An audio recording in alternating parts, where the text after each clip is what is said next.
Hello, my name is Blair from NixonANDKiwiPlayRS, and this is our Glacor guide. This is going to be your first ever video for this channel, so please sit back, relax, and hope this helps. Also, please do like and favourite the video. It does help us a lot as we're just starting out. And in this video, you'll see gear and inventory, how to get there, killing and tactics, final thoughts and conclusions. So it'll be split into 4 parts, and here's part 1. Thank you.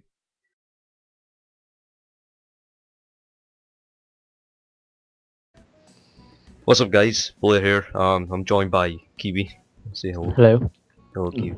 Yeah, this is going to be your first video for the new channel. It's a Glacor's guide, quite an advanced PVM guide, sort of. So they're quite hard to get.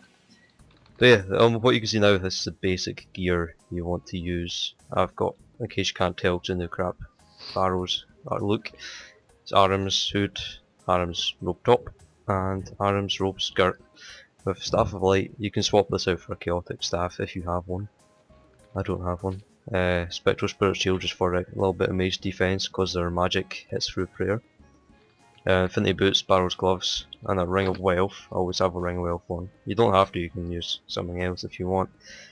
Just because it's, you know, I want to get lucky. And the Reverence Aura to slow down prayer.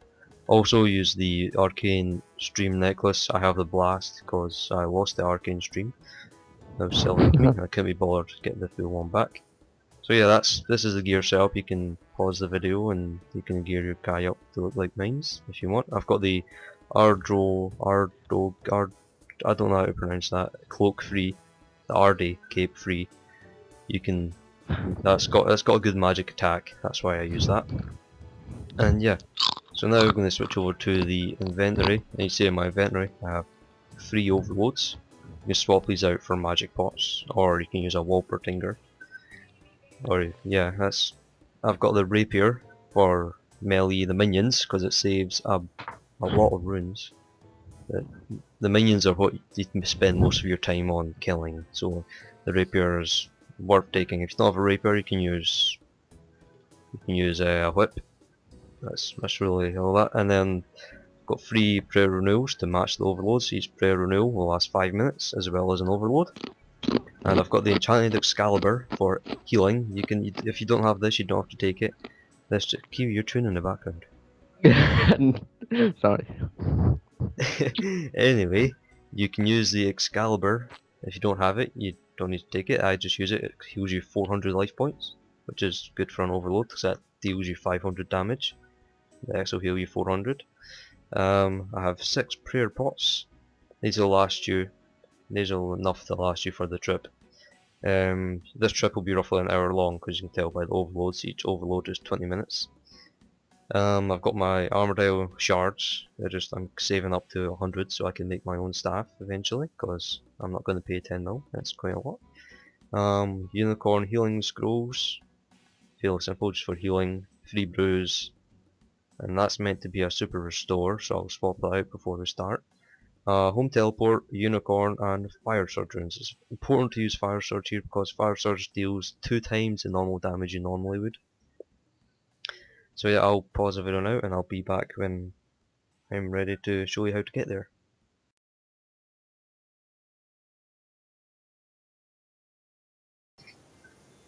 What's up, guys, and welcome to part 2 of our Glacor's guide. In this part we'll be showing you how to get there.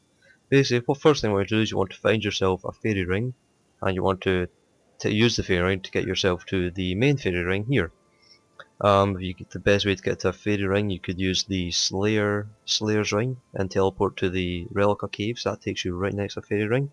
Or you can use the one in Edgeville. There's right next to the bank. So once you're here, you want to open up the fairy ring menu and you want to go to code DKQ. This will teleport you right into the Glacor's cave. Right into start. So yeah, I'll teleport now. As you can see, it teleports you right into here, and if because you've done the quest, you left the stone thing in here, you'll get the power up. And yeah, here are your Glacors. They all stand still. They won't attack you. They're unaggressive. They won't attack you until you attack them. And they all stand on their individual spawn points. They're not moving. They're unaggressive. And I'm going to pause here, and in the next part of the video I'll show you how to kill them and some tactics.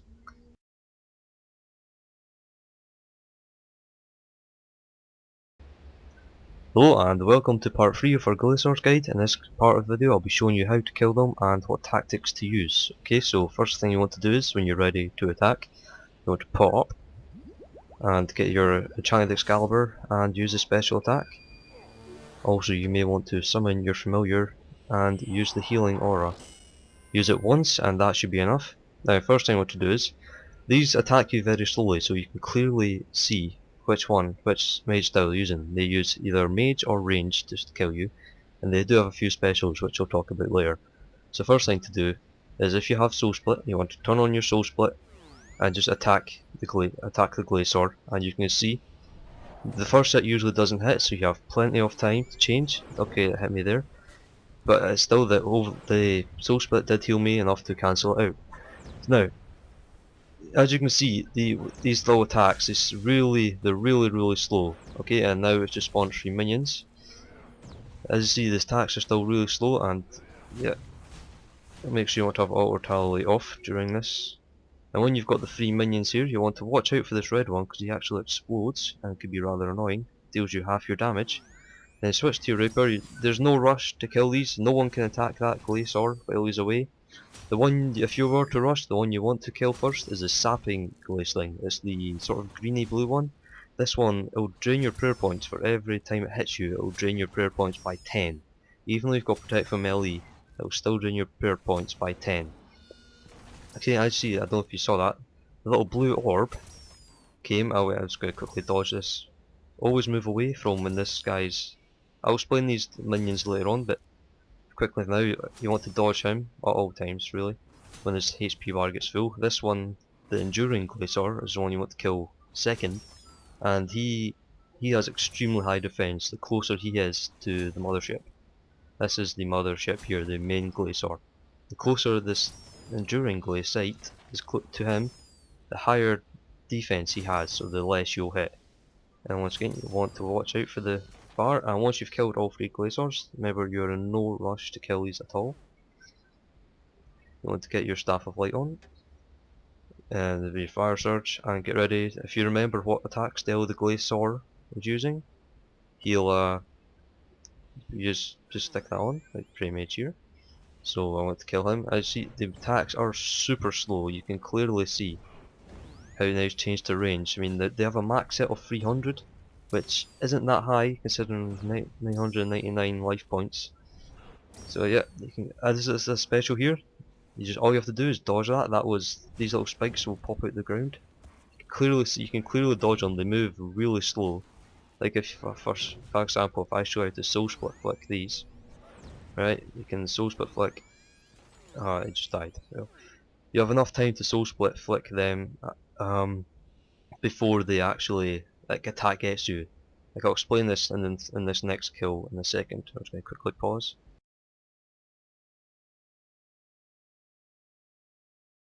Hello and welcome to part 4 of our Glacor's guide for Nixon and KiwiPlayRS. In this part of the video I'll be talking about the in-depth kills of the Glacor and its actions and how it attacks and stuff. So what you're about to see in a second is the Glacor, there it is here, the special attack. As you can see from the special, it fires it very slowly and it shoots a bunch of spikes at you which can easily be dodged. You have to dodge these by moving simply one space away, and spikes will pop at the ground and deal damage to half your life points. So they're really important that you avoid them at all times, because they can be quite, if you don't have your eyes on the kill. Now here, what you're about to see is, when the minions spawn, it is important you must attack the Enduring Glacor, because he will be unaggressive, so you must attack him like I do now, and then run to the safe spot to kill them. If you don't attack him, he will stay there, he won't move, he will stay next to his mother. So it's important to attack him to get him on you. And now when killing the Glacor, so get your rapier or melee weapon out, kill the sapping Glacor first. As you see what I'm doing now.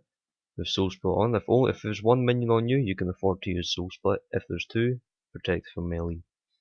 Next, you want to kill the enduring glaciate. And I must explain, whichever one of these glaciates you kill last, the main Glacor will have that ability. Each Glacor has different abilities, like the sapping one drains your prayer, the enduring one has super high defense, and the red one is unstable, I think it's called. It explodes and if you're in the blast radius, it will deal you for half your life points, so that's another thing you want to avoid. But however, this is the best one to kill last, as it has no main effect upon the defense or prayer drain of the main Glacor. And what you're about to see is these little balls. Oh, you didn't see there, but you'll see it in a second. The little life orbs. There it is there. I'll slow it down here for you. These little life orbs, they fly back to the mothership. That's it. Now has that ability of the endurance Glacor. So it will now randomly explode. However, you'll be standing far away from the Glacor, so it will not affect you. Also to mention, the further away you stand from the Glacor, the better, because you can see its attacks and change before they actually hit you. So like the attacks itself won't do damage until they make contact with your body. So keep that in mind, and thank you for watching this guide. If it helped, please like, favourite, comment if you have any comments. Thank you.